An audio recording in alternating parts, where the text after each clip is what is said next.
Sejam muito bem-vindos a mais um Metal com Batata. E hoje, cara, uma banda que a gente tem muita coisa para conversar, o MASADA, uma banda que surgiu em 86 lá em Chicago. E, velho, muito bacana que eles resolveram voltar depois de alguns tempos. Nós estamos recebendo hoje aqui o Paul, né, o guitarrista da banda, traz junto com Paul Quinn, right? É, vai ser muito bacana conversar com ele e lembrar alguns pontos da história deles lá dos anos 80 em Chicago e até também quando eles voltaram em 2013. Então nós vamos começar, claro, com essa entrevista toda aqui em inglês, mas que vocês podem conferir, né, quantas vezes vocês quiserem e vão estar ouvindo muitos sons do Masada também, tá certo? Então vamos começar com a entrevista. Paul, once again, thank you very much for your time to talk Metal com Batata from Brazil. It's a pleasure to have you here tonight, or at least for me, it's night here in Poland. I live in Poland, not in Brazil. But once again, thank you very much for your time. Thank you. Lovely, lovely. Well, Masada, I was reading, and something that's really very cool, interesting to me, that Masada is from Chicago, right? Nowadays, he's That's correct. The blood will flow. It's a death metal 5-song EP, right? And That's something correct. called my attention. That's Masada. For the audience that doesn't know Masada, the band itself, Masada is the band those who would choose death over enslavement and tyranny. Correct? That's correct. Amazing, amazing. Paul, my first question is: according the band was formed in '86, right? Long time ago. Correct?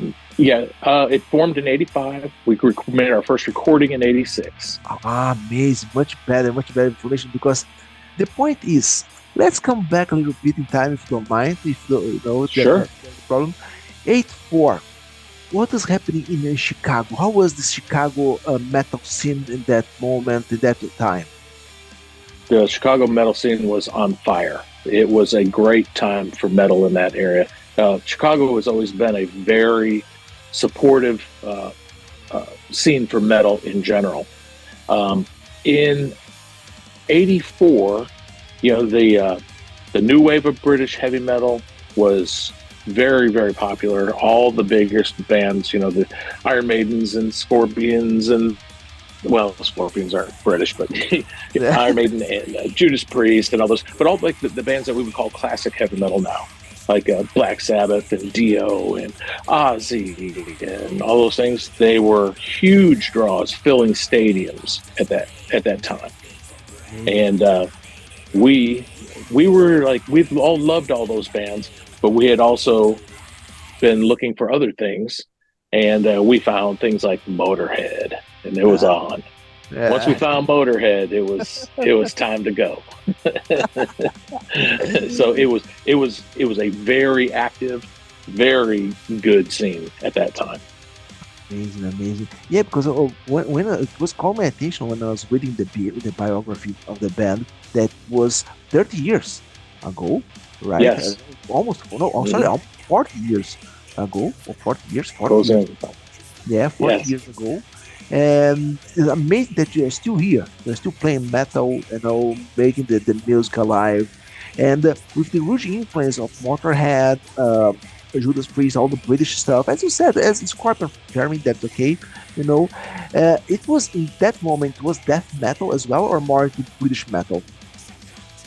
I'd say we were originally started more like just as fans of the British thing, and then Metallica and Slayer were really kind of putting out their first things. We had got a hold of the early Slayer stuff, and we knew that we wanted to play extreme, as we wanted to play fast metal. It wasn't called extreme metal back then; it was speed metal then. Yeah, the first Metallica album, Killing All, for example, always fast stuff. With Slayer since the beginning, always blast beat and so on, very, very, very fast songs. And oh yes, amazing. And it was easy in that time to get, for example, as you mentioned, records, vinyls at that time. From all this band that was released, how the stores, the music stuff around, instruments, it's the information to know how to play, to learn how to play. But they're saying it was easy in that time. How was the source of information to learn how to play?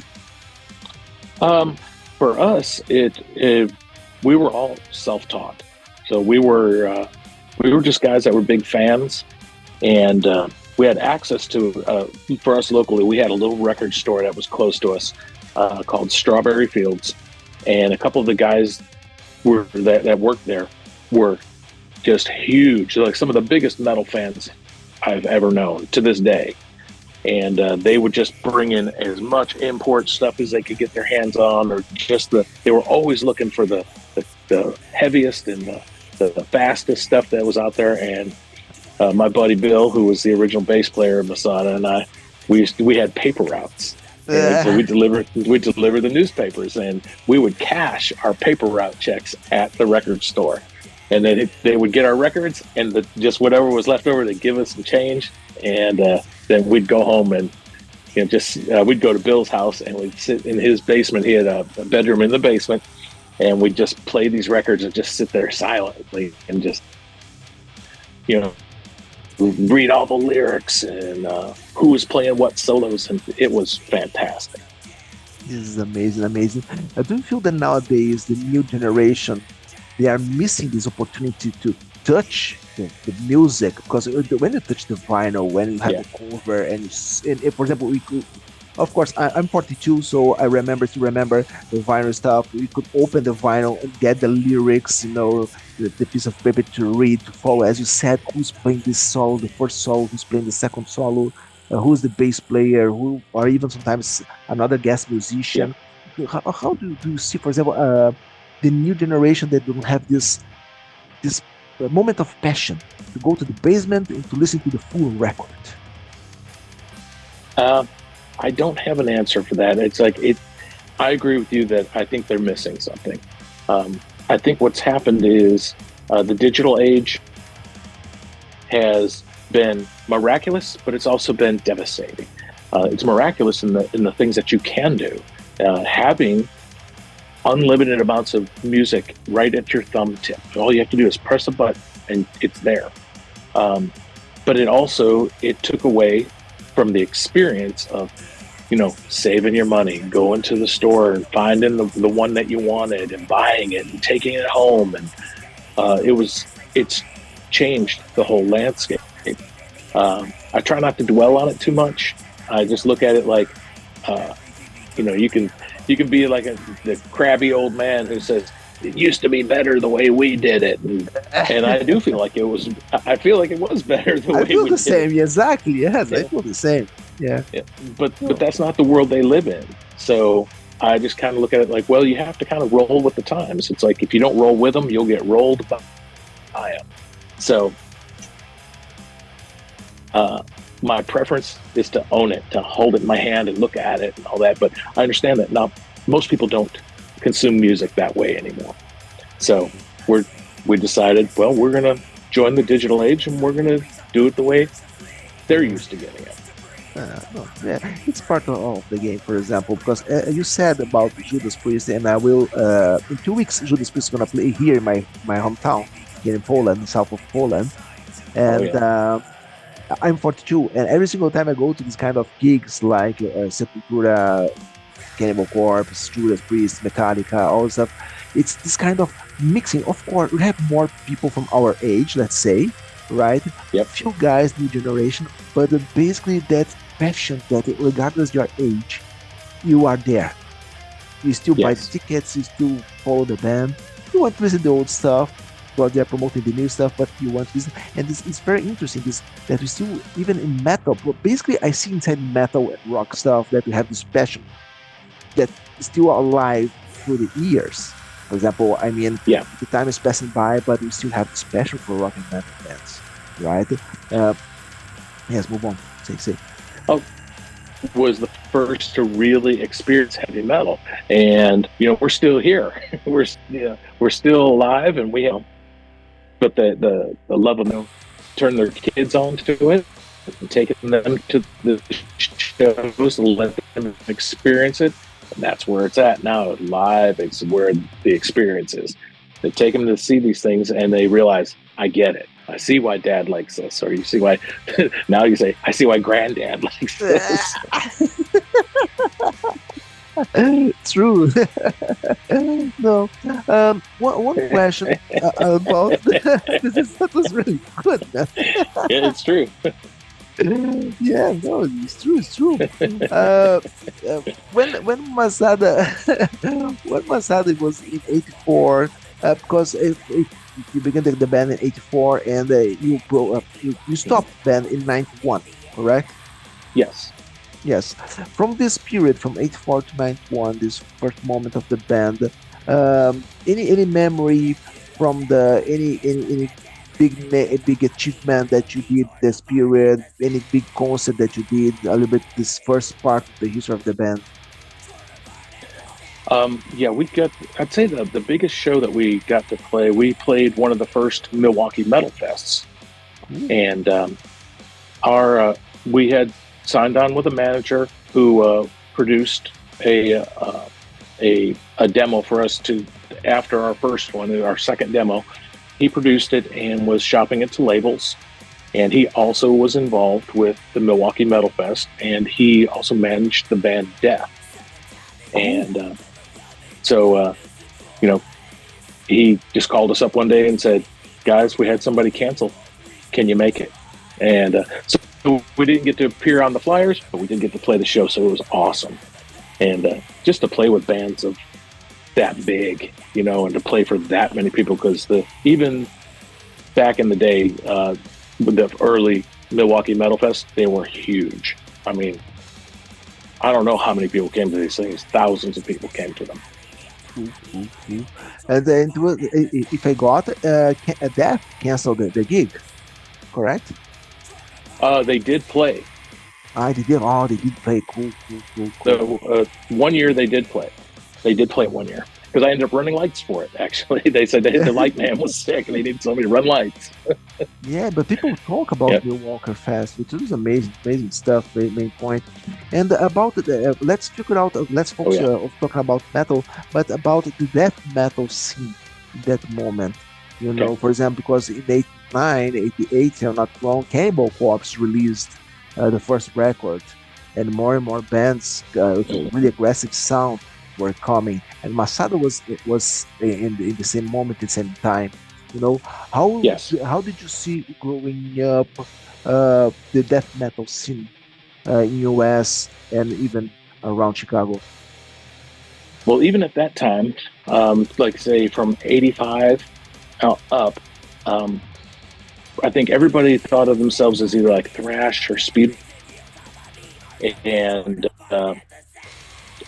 I'd say after like Scream Bloody Gore came out, and that's when we started even hearing the words death metal. Most people were just kind of like, uh, there weren't all the subgenres like there are right now, and most people just considered it thrash. And then of course as that genre grew and the bands had all these different styles, they started sub breaking off and breaking off.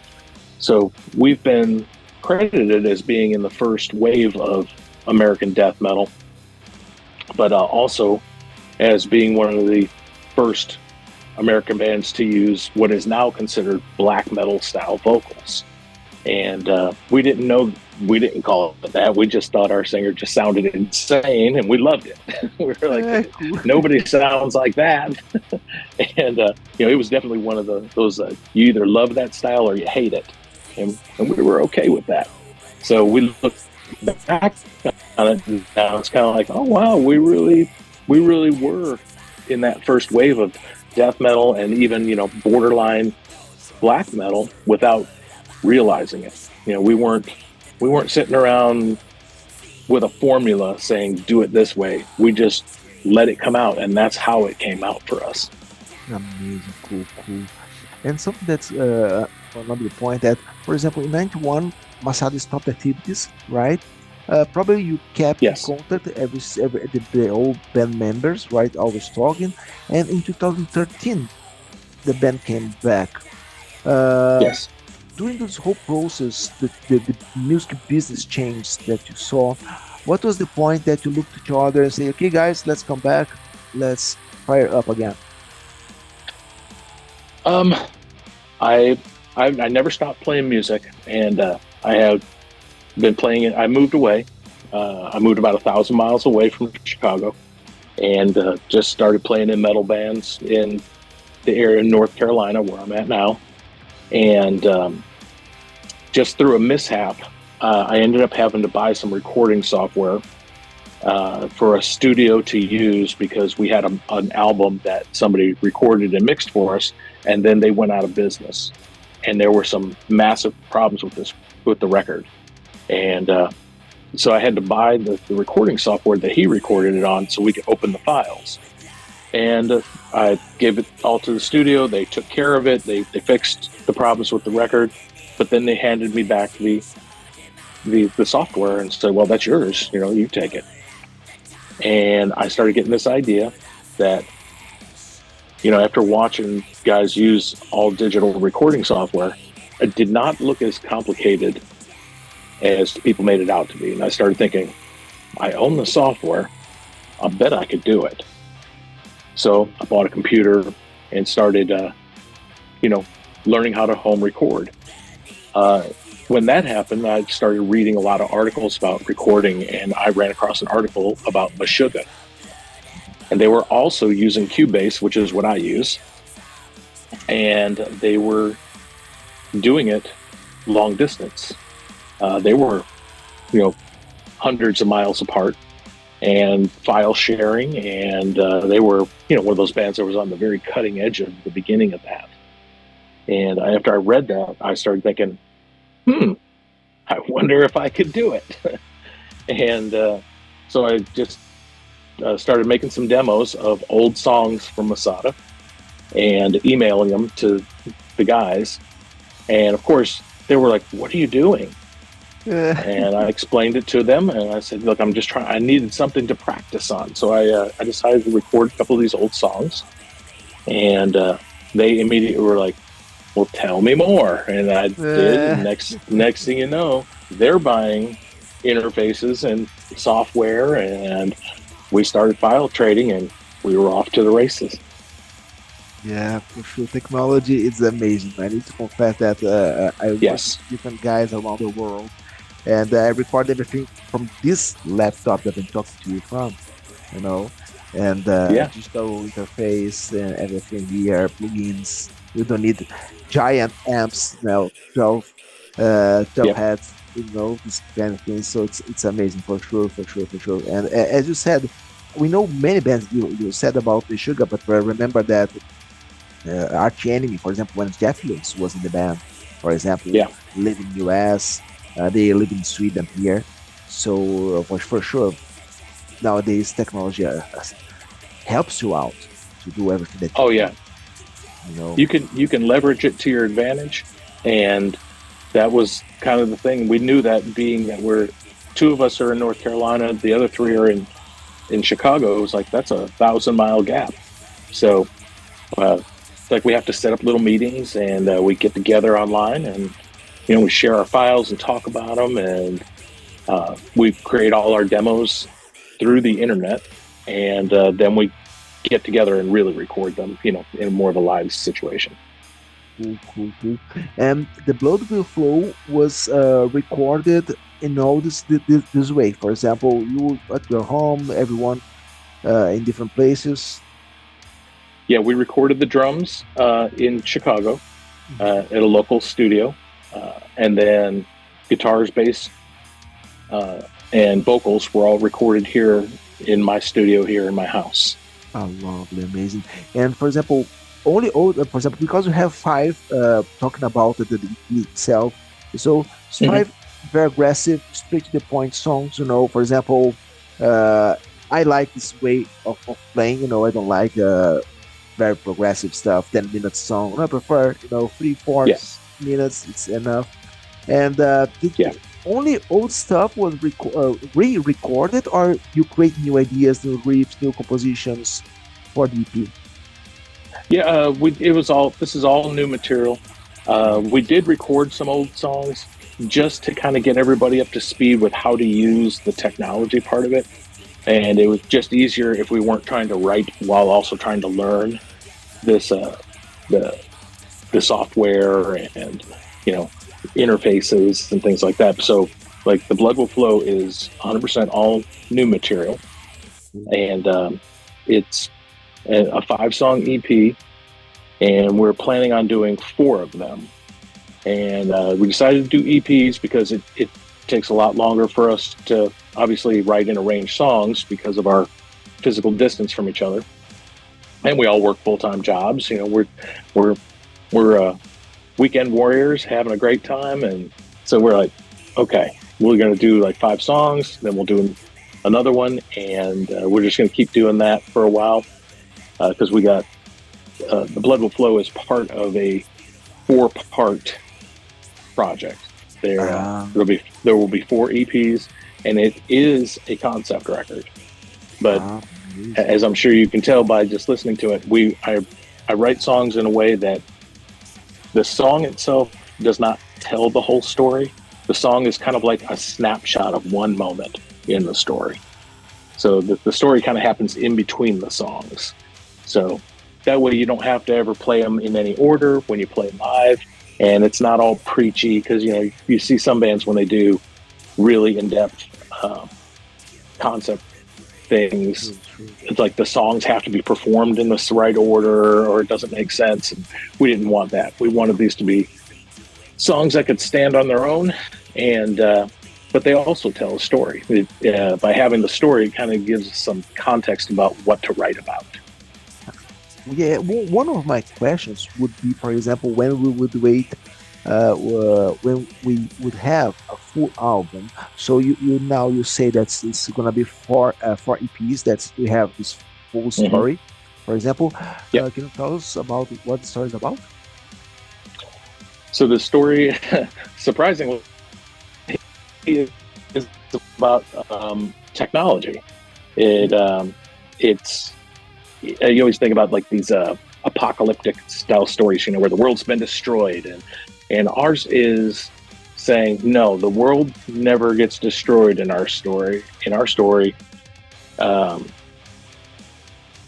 somebody ends up in control of a technology that has blossomed far beyond anything that we've ever seen. And because they have this control of it, they can leverage it politically in lots of ways. You know, it's as a matter of control over people. And in our story, it doesn't necessarily land in the right hands, and it becomes a deal where the place is called Pharaoh. In our story, it's Pharaoh, and we call it Pharaoh City. So Pharaoh is a place where if you're injured or sick or old and dying, it's a place where you can go and basically be remade. But once you get remade, you can't leave. So it becomes like a prison with no bars, no gates, no fences, no nothing. From the outside, it just looks like a city that is continuously growing. But on the inside, you have people who can't leave. They are prisoners. And that's kind of the basis of the story. Oh, but cool. A different point of view about the end. Basically, no. At one point, the band came back in 2013. So from this new beginning, let's call, what's the biggest achievement? Any other big concert, big event that the band was part of? No, I'd say the biggest achievement was actually recording the EP and then playing a first show after over 30 years. And because even you can imagine just getting together to rehearse is a major hurdle. So we played our first show in 30 years this last year, and now we're starting to book more of them. So no major concerts. They were all local, and they've been received very well. We had a lot of people show up to see us, which was a little surprising because we'd been gone for so long. But really nice. It was a great experience. And we talked in the beginning about the early influence from the British metal. What's Yes. the new influence that you have nowadays? For a new band, for example, if you have any new band that influenced you nowadays. Yeah, I love. There's so many bands that I like. and I kind of dabble in a lot of different genres, but for me, like the things that really do it for me are any band that doesn't sound like they're a somewhat of a knockoff of another band. And what I mean by that is when they're really original sounding. When I hear a band that just doesn't sound like anybody else, someone that when you hear them, you know it's them immediately. So for newer bands, I wouldn't call them very new, but things like Lamb of God. I love Gojira. I'm really into bands like that. There's so many. I'm a big Devin Townsend fan. I love all the stuff he puts up because it's just crazy. And but yeah, I love doom and stoner metal. I love a whole bunch of stuff. But yeah, really what I'm looking for is bands that are doing something outside the box, something that brings the elements in a way that nobody's done before. Great. We talk about these 4 EPs that you're gonna release, right? And people nowadays, for example, if they want to know more about the band, they can listen only on YouTube, only on platform, or you have any physical products to sell? We do have physical products to sell through our band site, which is MASADA.net, and they can purchase it there.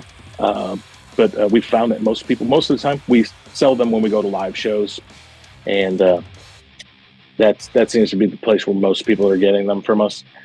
But we're on all of the streaming platforms, YouTube as well. Then, of course, they can find us on things like Facebook and things like that too. Amazing. We're almost here in the end of our time, folks. I would like once again thank you very much for your time to talk to us. It was a pleasure. I love to talk to people that I can see that has this metal heart through the years, and I really appreciate. Thank you. For the Brazilian audience, any last message? Just keep doing it. You guys are turning out some fantastic metal down there. Keep doing it. Keep pumping up those horns and let everybody know that this is not going away. Lovely. Well, I wish all the best to you, all the best to Masada. Maybe one day can see each other here. If it comes here to Europe, I'll be here. That would be fantastic. So, man, thank you very much for all right. Appreciate you, brother.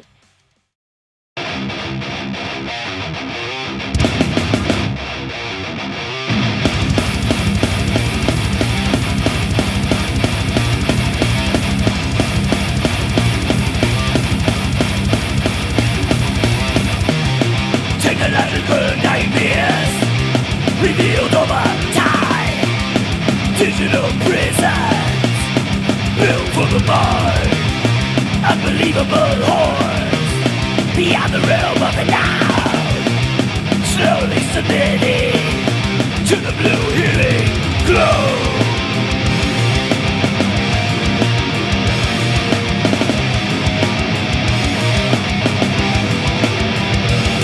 When the whole world plunges into violence, the lambs lay down in the jaws of lions. There's no escaping ferocity.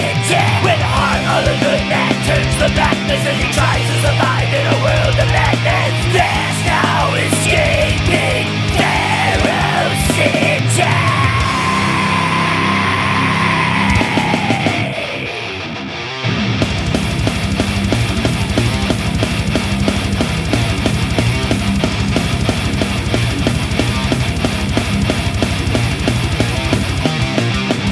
Inside the circle, they shine like the sun. The captures entrapping, ascending above. The sick and the injured will all be removed. Like ants in the lions, the willing is served.